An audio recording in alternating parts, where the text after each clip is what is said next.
Hello everyone and welcome back to the Aviation Spotters podcast. I am your host, Colin, and this is episode 10. Yes, we have made it 10 episodes of this podcast, and I cannot thank you all enough for your support of this podcast. And as always, I hope you guys enjoyed last week's episode with Owen. I thought it was a very good interview with him and a great discussion, and a very interesting guy he is. And make sure to go check out his pages and his Instagram, and you won't be disappointed. Because this is episode 10, I thought I would do something special. My guest today reached out to me in the very beginning of the podcast, and he said, I am willing to come on and talk about being on both sides of the cockpit. Yes, both sides of the cockpit. So it is my pleasure to introduce United States Air Force Major Mark Calendine, F-15E Strike Eagle Wizzo, call sign Der-fum. Der-fum, how you doing this morning? Hey, Colin, I'm doing pretty well. You left out amateur photographer, I guess, as well. I'm still learning at it, but I'm a better Wizzo, thankfully.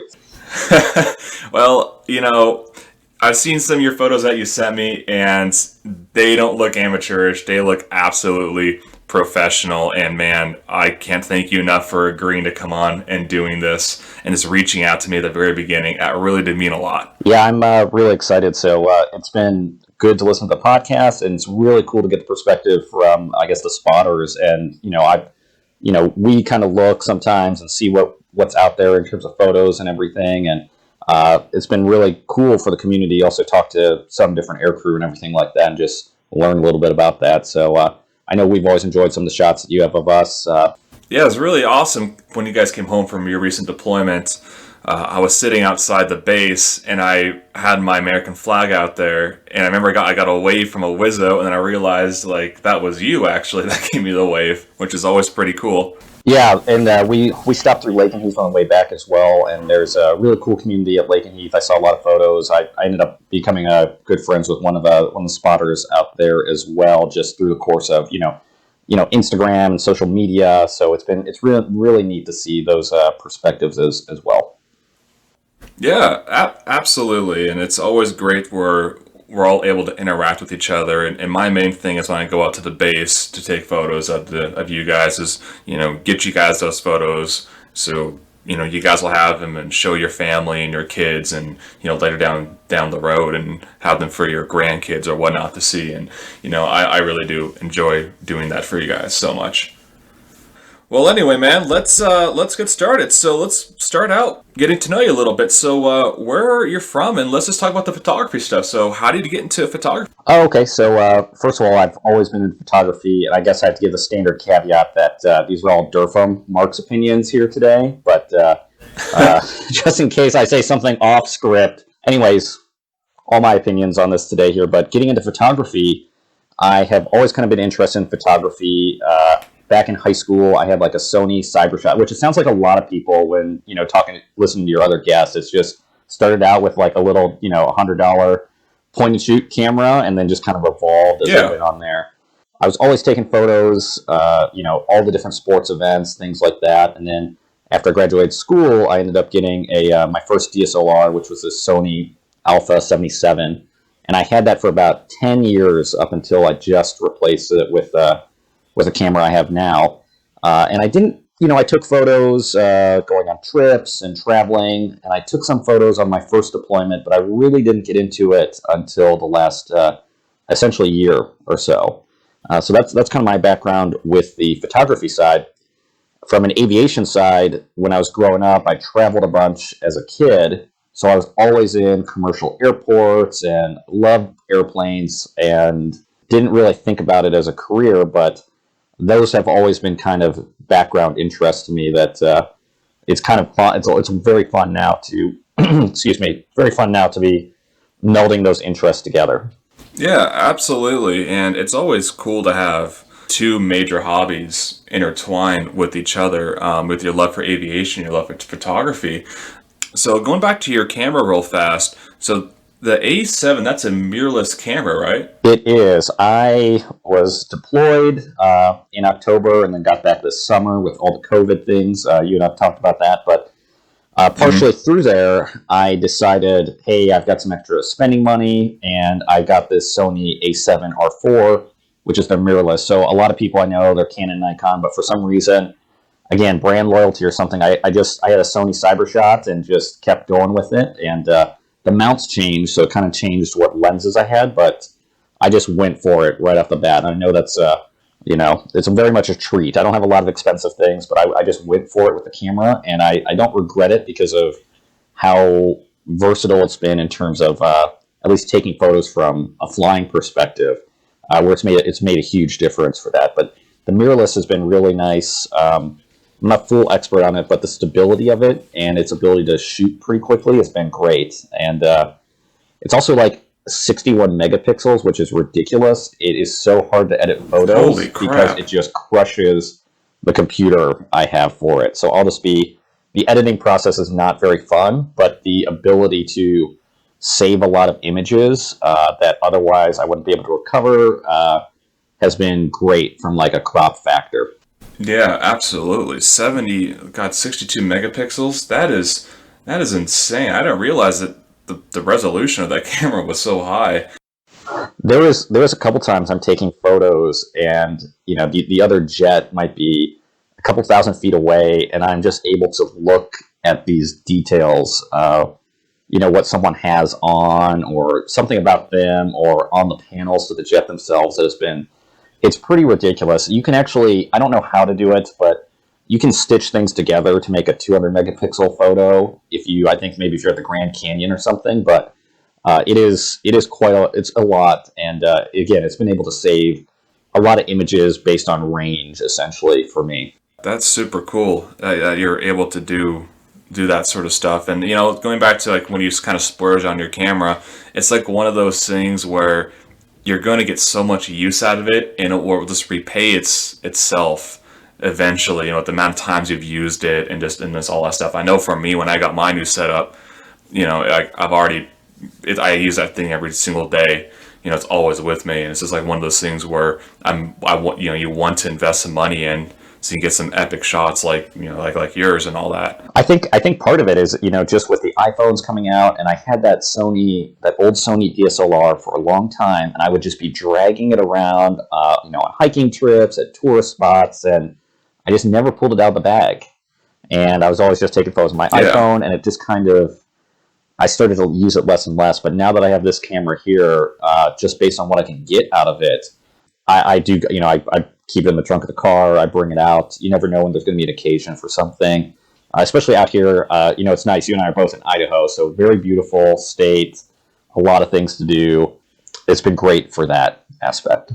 Yeah, agreed. And how is the mirrorless camera for like landscape shots and action shots? Because I know a lot of people are thinking about going mirrorless right now because it's the Canon just announced their new mirrorless and Nikon with theirs, and so for the people that want to go mirrorless, kind of what are the pros and cons of it? So I think in a lot of aspects, and again, it's probably a draw for most people based on what they like or what they're comfortable with. What worked out for me very well, like I said, was essentially the stabilization of it. I guess the big factor from it, I'm not, again, pretty amateur, so I was just kind of sussing out a little bit of what the differences are for it.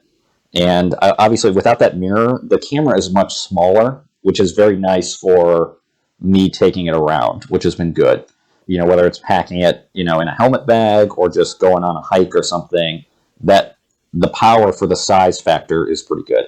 I think everything else, resolution, things like that, I think it might be a little better with some of the video and just how it digitally processes things. That's that aspect of it. But I think you can't go wrong with any of them out there.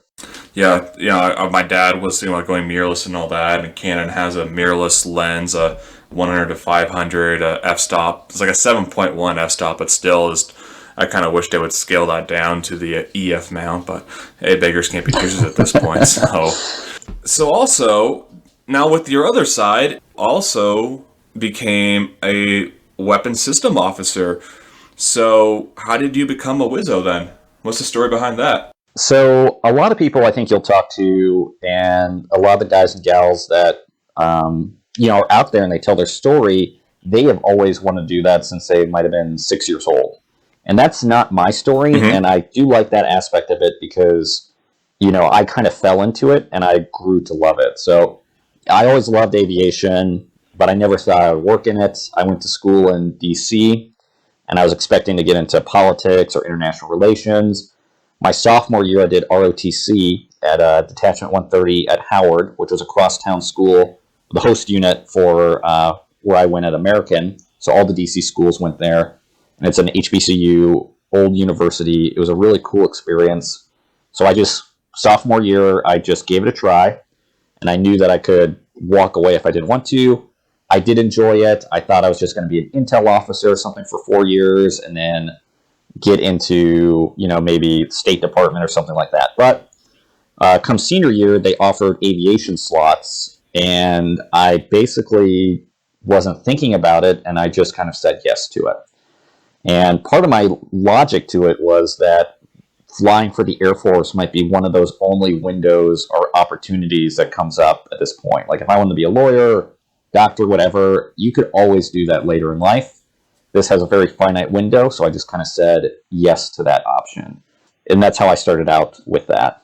Okay. So it's just kind of just like a spur of the moment thing, it's like this is a once in a lifetime opportunity, so it's either you're going to take it or leave it, and I think you took it, and I don't think you've looked back since, and right? Yeah, no, my story's also weird too because I actually had a pilot slot starting out, which I think a lot of my friends that I work with don't even know that, but I said yes to this pilot slot, and it was in 2010, 2011, and you had to go to this thing, initial flight screening. It's now a training, but they had it as a screening program. So I spent the whole summer waiting to enter active duty. I was working at McDonald's, back where I grew up in Ohio. I'm waiting to, I'm an Air Force officer, but I'm in reserve status, and I'm waiting to come on active duty. I come on active duty, and I go to this flight screening that they have in Colorado, and I'm just terribly airsick, actually, the whole time. And I remember being, I remember getting actually airsick when I was a kid, on a airliner flying across the Pacific, and which is a weird thing to try and say, but I thought I would get over it. And it really didn't work out for me on that pilot side for that. I just could not focus on, landing and doing stuff with that. So I was like, okay, my aviation dreams, any of that, and I didn't enjoy the experience particularly. So I was like, okay, I said yes to it. Not working out here. Good. I'm just going to go back again, try and be an intel officer, a logistics officer or something, and do my service and do well at it. However, I had the option they said, well, procedurally, like checklists and your knowledge was good. Obviously, the flying wasn't up to snuff in the time frame they wanted. And I truly believe anyone can learn to fly, just given enough time and, by extension, money. But that program kind of is supposed to get that in a very narrow window. So I actually reclassed then to be a combat systems officer, the old navigator career field. And then I went to Pensacola for flight school there. Mm-hmm. And actually, yes, I still got completely airsick a bunch there. I did not get over air sickness until, honestly, maybe 1 year of flying the Strike Eagle in ops. So even in the B course and everything. Wow. So I had several years of it. So if anyone listening that's interested in flying or doing stuff like that, don't let those things dissuade you. There's a lot of things that we have that are invisible scripts or barriers to doing this kind of job that are very... There's a lot of different scripts and things that might prevent you from doing this sort of job that are easily overcome with just some hard work and just asking from people how to do it. So, I mean, that was my struggle or challenge with it, but that did impact how I felt about the job.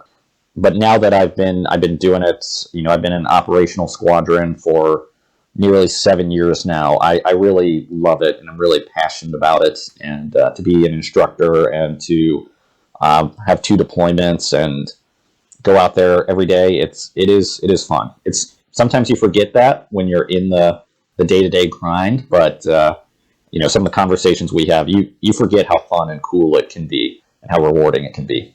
Yeah, that's an amazing story you have. I mean, that's a really, really unique in how you be able to overcome the air sickness and just, excuse my cliche, but you kept riding the bull, and now you're just having the time of your life. You're having, it's sometimes yes, to take a step back and saying, this is the life in a way, right? It's as is a really cool story that you have. Oh, my voice just crashed right there. It's just a really cool story that you have, and a lot of people can take a lot of inspiration from that. There's a lot of people like me, they're aspiring fighter pilots or just pilots in general, and there's a lot of hurdles that they have to jump and a lot of stuff that may disqualify them for that, and you just can't get yourself down. You just have to take the leap of faith, take the test, put in the hard work, and that the effort will all pay off hopefully one day for the aspiring person like that. Yeah, there are a lot of people that want to help, and the Air Force is doing some really great stuff with trying to, break down those barriers, increase diversity in the force as well. But there's like so many myths when I talk to just like the average person, or you're at an air show, whether it's like, do you have to have perfect vision? No, you don't. Plenty of people have had LASIK or eye surgery done. We have a lot of great women pilots and WIZZOs, and they'll be in an air show, and people don't realize that women can fly combat aircraft still. And to me, it's kind of crazy for, I think probably for you and I as younger people to even think that that's a thing, but it is something that some people have in their mind, and it's very interesting. I think it's very difficult to break into this field unless you've probably been wanting to do it since you've been 6 years old. There's just so many prerequisites and steps that you don't even know about, and unfortunately that makes a very large barrier. I think they're trying to do good things to change it, but it's still it's very difficult. Waivers and medical and the other people that are the gatekeepers that aren't necessarily the flyers out there. Yeah, I'm on a Facebook group kind of to, a lot of pilots and WIZZOs and a lot of flying officers that are on there, and they're here to help, ask people ask questions and they respond the best they can and all that. And shout out to all the mountain home women over there. I know some of them. I've seen them fly and just in the back seats as well. And man, those are some badass women over there, man. And shout out to all of them over there. I know there's a lot of them. I can't name them all, but shout out to all of them. You guys can send it, and it's freaking awesome to go out there and watch you guys do it. Yeah, we did a girl power photo shoot day. So I think I took like 300 photos that day. It was really fun the first 2 hours. The last hour was pretty painful, but they were all messing around. It was really fun, and it was really cool to highlight that. We also had our maintainers and a couple other women just across the squadron come out too for that, and it was a really cool day. And we had a great commander that kind of sponsors and promotes that sort of stuff. Yeah, and it's awesome, man. Pretty awesome people are at Mountain Home. Anyway, let's take it back to the photography section. Let's kind of run through the basic Aviation Spotter podcast questions, and then we can move it on to the other stuff, which I know a lot of people want to hear. But let's just kind of just talk photos. Yeah, that sounds cool great. With you. All right, cool, man. So we already established that you were growing up using a point and shoot, kind of like everybody else did and all that, and you currently use a Sony mirrorless and all that. So what is your favorite airplane in general, besides the Strike Eagle, obviously? Besides the Strike Eagle. So I actually still need to get a good telephoto lens so I can come out and join you outside like BOI or something. So I'm looking at some of these 150 to 600 or 200 to 600 like Tamron or Sony lenses, but I don't have that, so it's very difficult for me to actually spot from the ground. And I kind of actually, now that I've been doing this or taking photos from the jet, it actually made me understand like the love of spotting and trying to catch them all, if you will, with all these different jets that come through. Like I'll even be driving on the base and be like, that would be a super cool shot right now as I'm driving home to Boise, or driving by the airport, especially up here. My favorite jets to shoot than that would be probably other military aircraft. So the only other jets I've really taken some photos of were some French Rafales out there, well deployed. But I'm like I love some of your commercial photos too. I'm not opposed to that. Like especially, I think we had a 777 come through Boise. And that, which is pretty unusual, and so I do like that commercial aviation side. So I don't know if I have a new favorite besides the Strike Eagle yet, though. But I'm kind of curious as I get deeper into the hobby. Yeah, absolutely. We had a 777 here because the 124th Fighter Wing is coming home from their deployment currently, and they brought in a 777-300ER, which I don't think. I mean, I don't think I've seen one in Boise, but Boeing probably sent one in for testing back when it was being developed, like they normally do. But seeing the most powerful jet engines take off is just absolutely insane to see. It's a whole different ball game when you're just watching a GE90 scream past you at probably not full tilt, but still. What about so you've taken some pretty. So you said you took some photos of some French Rafales, and I know you sent me some photos that you take privately and all that. And so with you being in a theater like that, what was some of the rarest aircraft that you've seen before? So the rarest aircraft probably has to be Russian aircraft because we were operating up there in Iraq and Syria, and the Russians are transiting through, and Syrian aircraft, and geopolitically and just operationally, it was super weird at one point to be flying underneath Russian fighters, and you can see that blue paint scheme, and this is what you train against all the time, but we're just both there together, both being, fighter aviators, just doing our jobs, essentially. So, unfortunately, no photos there, but from an experience, that was the coolest thing to visually see out there. And it was good to just work with other players, different airframes rotate through, whether it's coalition partners like the Germans, the French, other NATO allies, or just even units like some of our F-35 friends from Hill, and just being out there at the same time, having done exercises together or meeting them before, and then to go fly with them in a deployed environment was just an awesome experience. Man, so you got to actually intercept Russian aircraft. Yeah, so it's just geopolitics are very weird, so there's just this cat and mouse game that is going on over there between us and them, to be honest. There's lines on a map that different people have drawn up, and people send jets to intercept each other, both them and us, about where people are in relation to lines and power signals and what that means. And again, as an aviator, you're out there just doing it.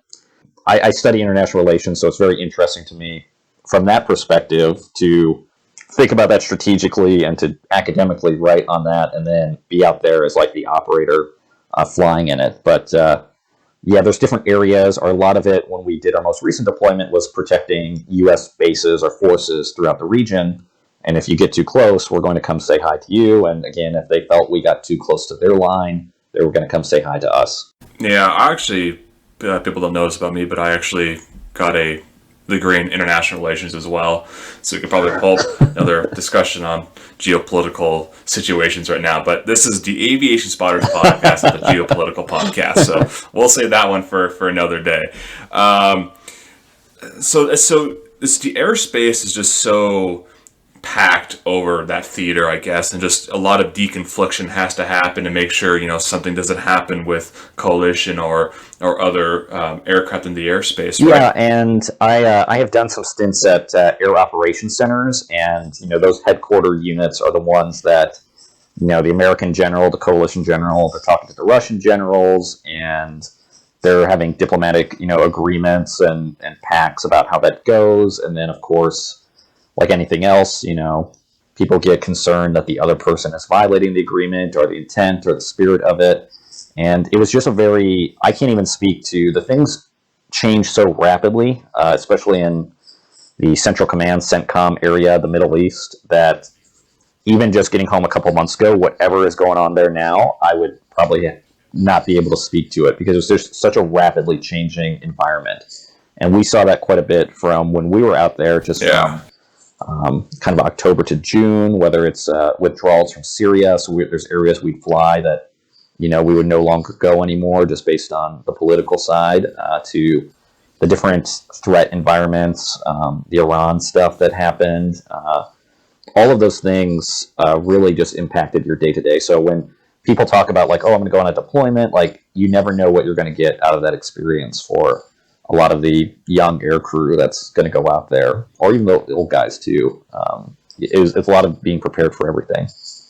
I mean, I've read some stuff about the whole deconfliction process and all that over there, and it's pretty well documented, and well, I say not well documented, but like well done and all that between the Russians and the U.S. and all that. But when you intercepted those Russian aircraft, do you remember what type they were? They had several different Su-34s and Su-35s that were out there, different transport aircraft. So again, just seeing a flanker in real life with that blue and white paint scheme orbiting around you, very different than when I deployed in 2016, 2017, where the ISIS stuff was going on, and they were doing a lot of stuff counter ISIS as well, and it was very different in that sense. There was less of that deconfliction process that was established there. Okay. That's pretty cool to see, and it's pretty funny going to Nellis and seeing the F-16s painted up like flankers and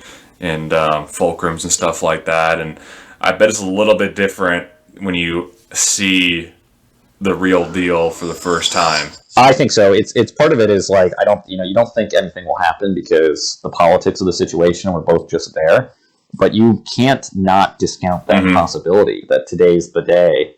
And it's I think for a lot of other folks that have had that happen, it's really interesting. It's just, again, these different threats that you've been trained to, or everyone brings up since you started your flying career. You're out there in real life, orbiting around together.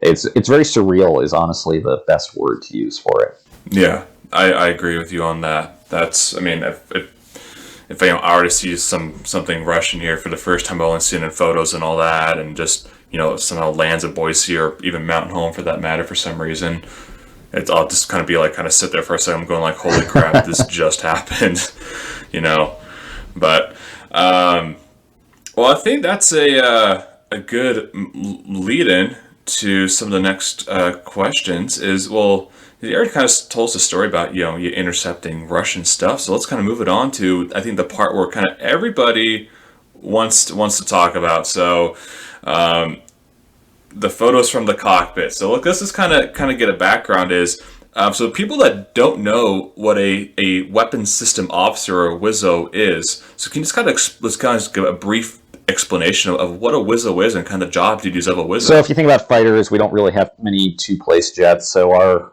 Hornet friends, the Navies, they go back, think about the Tomcat, your Goose and Maverick, your radar intercept officer. So Strike Eagles have a WISO, weapons systems officer, and that goes back to our heritage with the F4 days as well. Actually, the history of it, for those who don't know, also goes back to Vietnam and that date as well with F4s, where basically they put two pilots in the two cockpit jet, one to help run the radar. They eventually called the other pilot like the guy in the back, and then they realized after a bit that it doesn't need to be a fully qualified or rated pilot for that. So that kind of fighter navigator or that career field took that role for it. So WISOs have kind of existed in that fighter role. They also use that term for some of the different bomber platforms as well, for anyone that kind of operates weapon systems. We're talking about like radar and targeting pod and helping manage stuff. So jets have this thing where there's like a workload ratio, if you look at it. And the Strike Eagle, based off of the workload ratio, Hornets as well, that's something that's more conducive to having a two-place cockpit. I don't know how much that will stick around or go away. We were talking about EX before the show started. I think WISOs will continue to do that. It's definitely an interesting career field, and it's an interesting dynamic. A lot of single-seat guys and gals don't really understand it. They think of it like when they're going through pilot training and they got someone in the back judging and yelling, and it's not like that. It's a lot more fun to be working with someone else together, to have two minds, two sets of eyeballs, working to solve a problem and to divide the focus up. So traditionally we talk about like the pilots focusing on air-to-air, and the WISOs can then focus on like the air-to-ground mission for that. Yeah, I knew the Phantoms had the Rio, if that was correct. I know the Tomcats like it brought up as well. So I know the Strike Eagle itself was designed for a more air-to-ground role than the legacy air-to-air Eagle, so they needed somebody in the back to take up, the whole extra workload, like Yeah, you and the said, role right? has changed quite a bit as technology changes. There's, if anyone's interested, there's this book like Strike Eagles in the Gulf War, and it's about how like in that time period how they started out before they even got like laser guided bombs or anything. But the role of the pilot and Wizzo were very different. As things have changed, I mean the jet itself has changed quite a bit. So the iron is the same, but it's just like upgrading the parts in a computer. That the jet is completely different than how you think about it during those days as well. So as more systems have gone on, like Wizzos used to run the radar during air-to-air intercepts back in the day, kind of going back to that legacy, but now we have the pilots run the radar, Wizzos run other different systems, look for defensive threats and things like that. As each iteration of like almost loading a new software version of Windows comes onto the jet, different roles and responsibilities kind of change and emerge there. Okay. That makes a lot more sense now because warfare has changed and it's a lot more in depth and technical than it was 50 years ago in Vietnam, and actually even maybe a couple years 20 years ago, 30 years ago in Gulf War. With the Strike Eagle was in the Gulf War, and I believe that the aircraft has changed just along with there's its a mission. story that people talk about where the chapter of the tactics manual said that the Strike Eagle does not do close air support from back in the 2000s, and now we do that quite a bit, and that just shows how it's been used in different environments and conflicts from it. And there's I know have a couple good stories on Strike Eagles responding to ticks, troops in contact, and danger close situations where just our ability to have a high on station time due to gas and weapon payload makes us requested by the commanders out there in the field. Yeah, and especially having the Strike Eagles based in Idaho along with the A-10. I don't think you have two aircraft that complement each other more than those there was two. a time when I was deployed previously where Idaho A-10s were out there as well. Some of our C2 folks were from Idaho, so we just joked it was Idaho goes to war against ISIS, and we were out there as well. And it was really awesome working and integrating with them. And the A-10 is an awesome cast platform and is very different. And we were able to just to be in the stack, as we call it, with the different airplanes stacked up on each other, working with JTACs, Joint Terminal Air Controllers, calling in strikes against ISIS, different weapons and their gun ability, and what we were doing was it was really amazing when that all kind of comes together in one kind of defining moment. Yeah, it's kind of like when X meets Y and it just equals Z, like stuff's about to happen when those two aircraft, and when just everything just goes well, there's going to be some and it's kind of the same with when you have a good two, you have two jets going out there, 4 people, and both crews, the pilots and Wizzos, even across the formation, are just simpatico. Your ability to just have awareness of the battle space, to target weapons, and to coordinate with outside agencies. We have 3 radios in the jets. That ability to do so, I think, is what I guess that's why I'm proud to be a Wizzo, is doing some stuff like that. So no matter what C-model guys might say or joke, well, Viper guys are probably the worst about it, but it's super fun, and I think it brings a lot to it. So especially, I can think of some different missions where, like, as a Wizzo, I'm super proud for, finding there's some ISIS guys, and they had these blankets on to try and hide from our thermal imagery, and just being able to find and spot these guys that were doing some nasty things to civilians in like Mosul back in the day. That's the stuff I'm proud about doing or able to help contribute to that as a Wizzo. And yeah, it's been really fun. I like the role. I don't mind not driving, to be honest, sometimes, and doing that. Yeah, you just kind of sit back in the back and relax a little bit, and then when the time comes, it's all game face time, and here we go, right? Yeah, and for us too, the Wizzo usually talks to the JTAC and does some of that coordination, while the pilots do some of that air-to-air coordination, tanker coord. So it's a lot of fun in that. Also, I mean, I'm basically an incentive flyer when we do some training Red Airlines. I'd be safety observer, but like you're saying, if it comes to photos, driving home, that's always been the time where I was able to snap a shot or two, just because, again, I'm not driving. So it's been fun. I have some friends. I think a friend of mine you might know her as a photographer in the Tigers, but she's a pilot, so she won't have the opportunity. Yeah, I know. I actually got a photo of her flexing at a red flag the other day, believe it or not. So I'm gonna send. I'm gonna have a big folder. I'm sending all the Tigers in about a week or so. Well, after it's by the time to say, I was hoping they all have them by now. But yeah, that was fun at the flag. But man, that's a great lead-in to the next kind of segment, is just photos from the cockpit.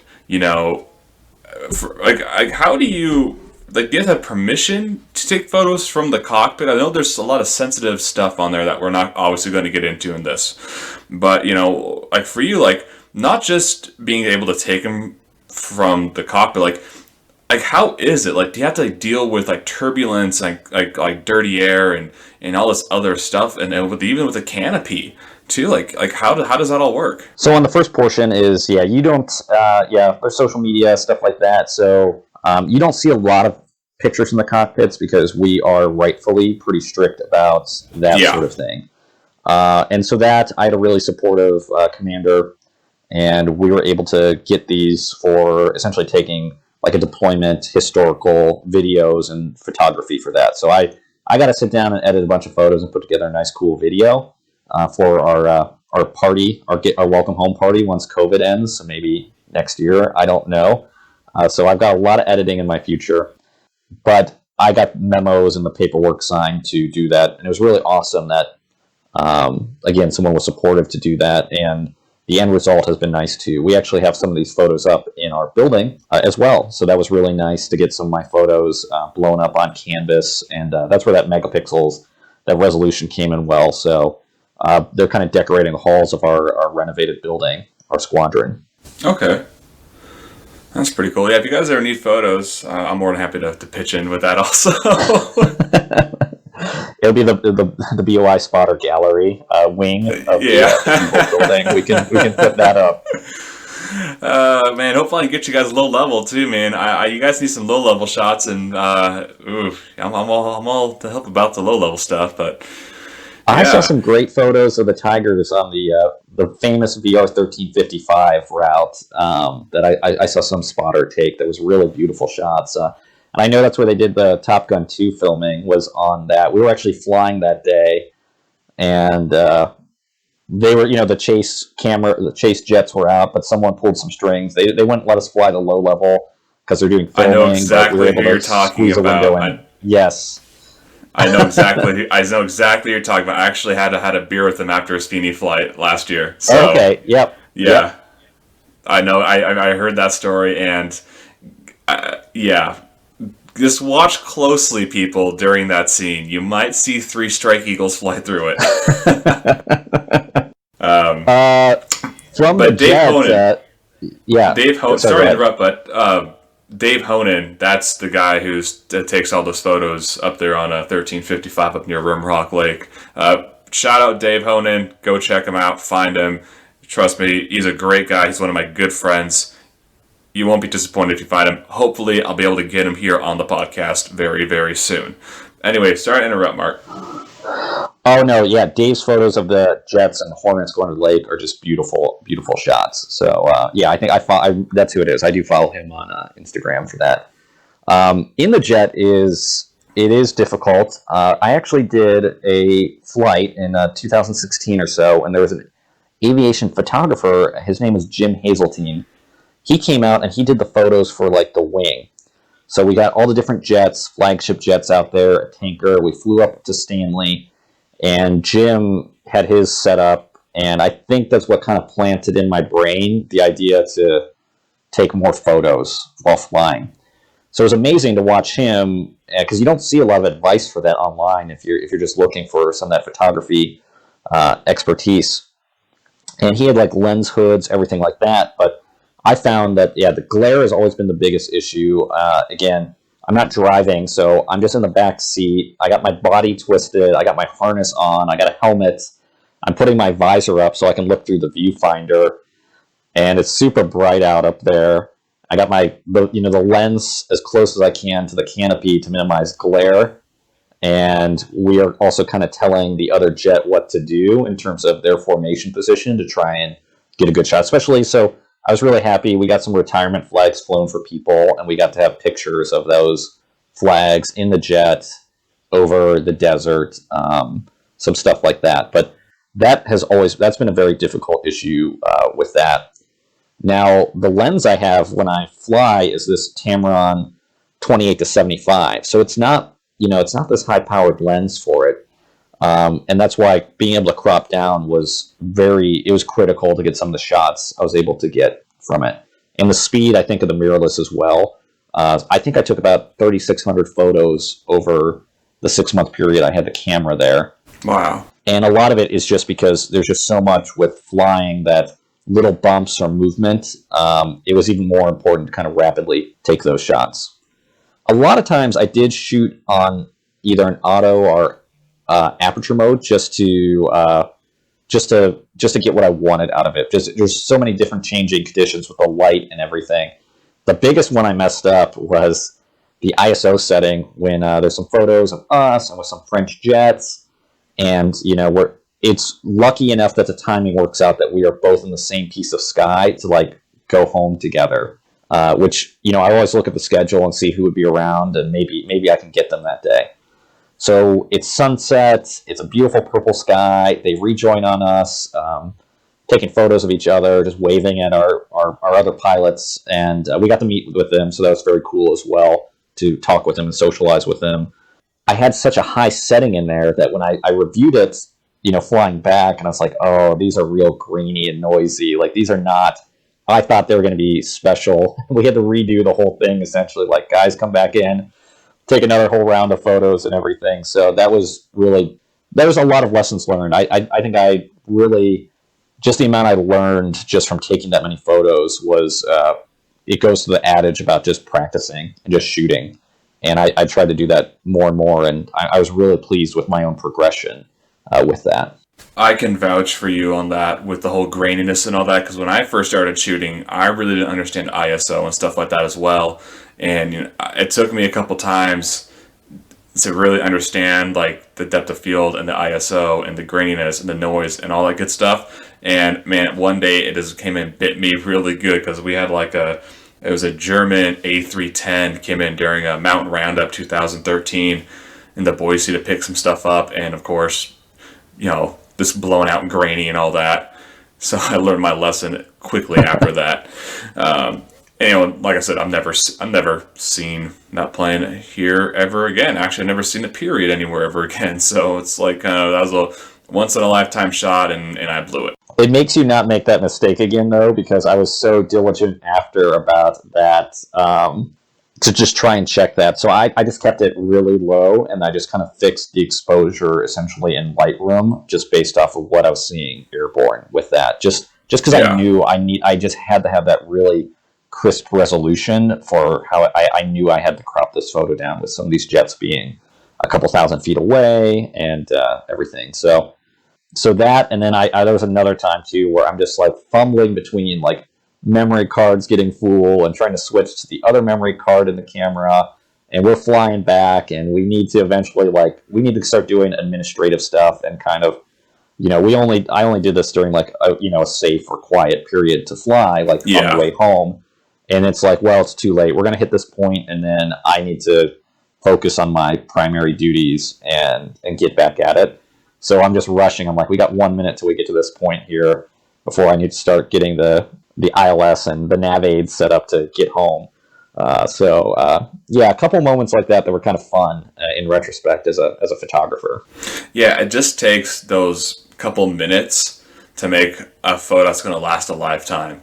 I understand, you guys are doing your thing. You guys come back, maybe have 5 or so minutes just to do some stuff, and then it's go home time, and then all that sort of stuff. But that's really cool that you're able to do that. I know there's I follow some other of your squadron mates as well, and I don't know some of them. I've seen the photos that you've taken of them and of the jets and all that.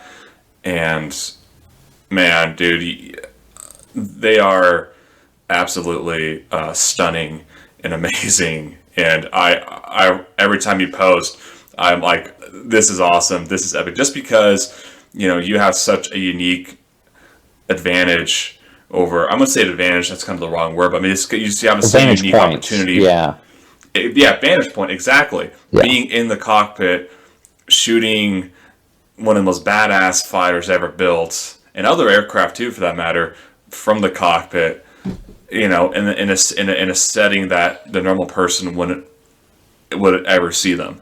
So that's really, really, really cool. I had to think about that too, as well, as it's a unique opportunity. And I don't shoot back home station or anything like that. That was kind of just for the deployment and everything like that. So so every day going out there, it was something like, this might be my one chance for the day. Or when I had a couple flights on the deployment left, I'm like, well, whatever I get from here is probably what I'm going to get for a large part of my air-to-air photography for a really long time. It's also funny too, is, we would do the same thing where we take off and we hit a tanker, a KC-135 or a KC-10. And I mean, after a while, I was like, if I'm flying with the same group of people, I don't really want to even take I have enough photos of a Strike Eagle on a boom over and over again that I'm just going to eat my granola bar or something and just do other stuff I need to do in the jet, or write some other different mission notes down.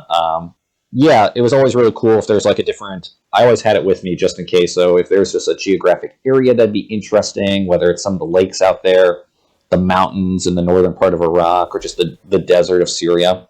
It was really fun to also take some photos flying back as well. I didn't fly out on the deployment. I'd gone there early via C5, and flying back just over Europe and over Italy and the Mediterranean was just a unique, part of me wanted to stay and just take a airliner back just for some tax-free money. But I was like, no, this is a once-in-a-lifetime opportunity to do this deployment RTB. So I no regrets there. Yeah, it's, this is filled up with, life is like, you have forks in the road. Is that, are you going to take it? Are you going to leave it? And, that route will never come back again. And that sounds just, flying across the world with a bunch of your friends in an F-15. I mean, it may not happen again. It could happen again, but it's just like, got to take it by the horns and just ride.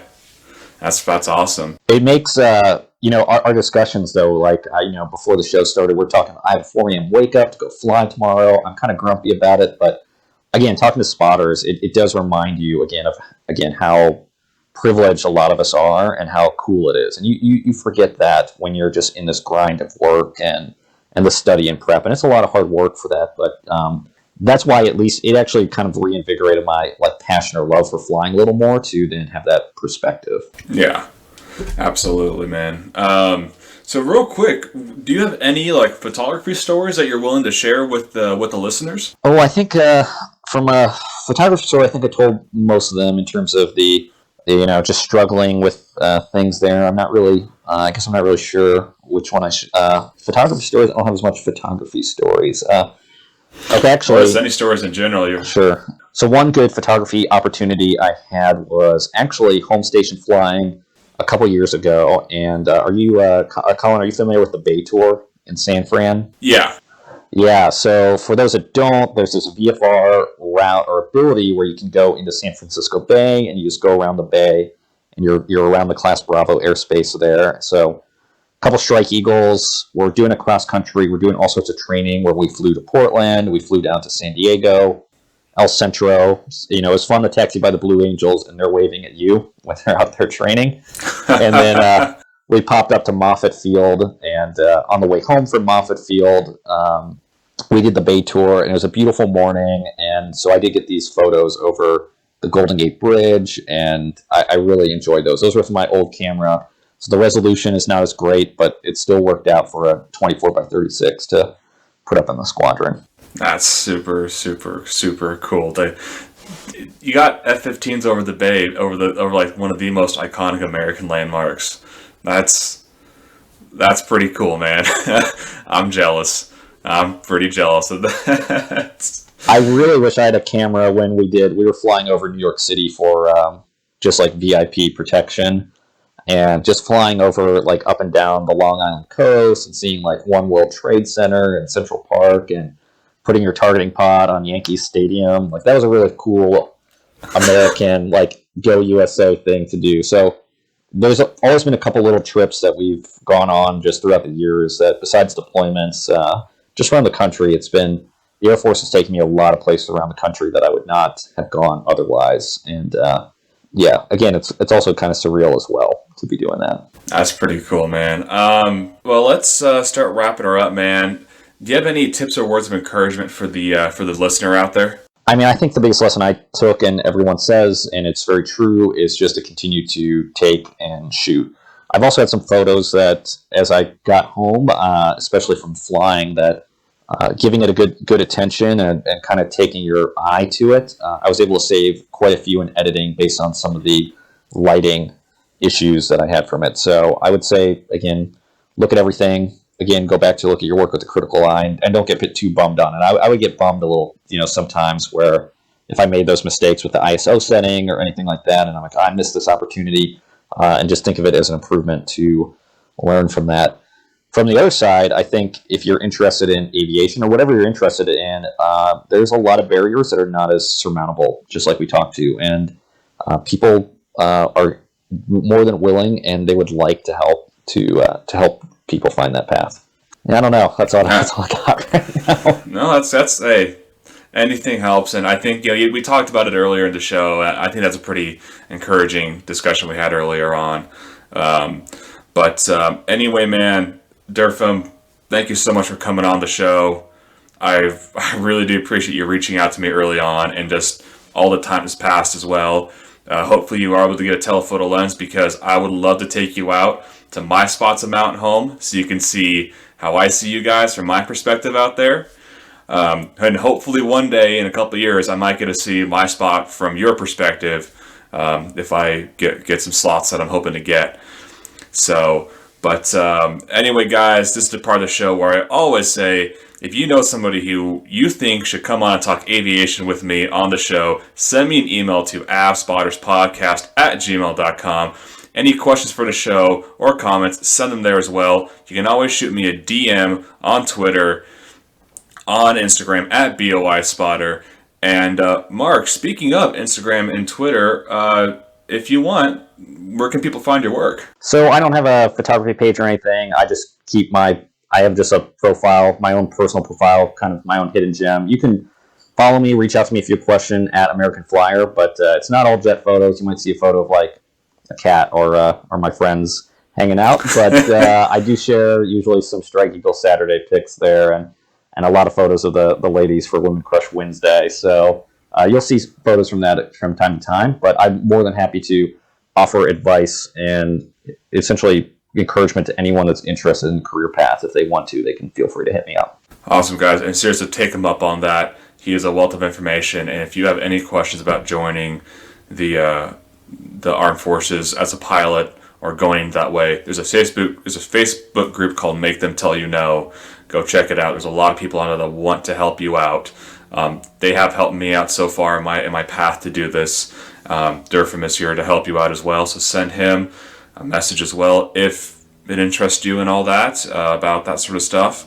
But anyway, guys, that's going to do it for me here on episode 10 of the Aviation Spotters podcast. And Mark, anything else to add? No, thanks for having me on, Colin. Keep shooting. Oh, I will, man. And thank you again for reaching out, coming on.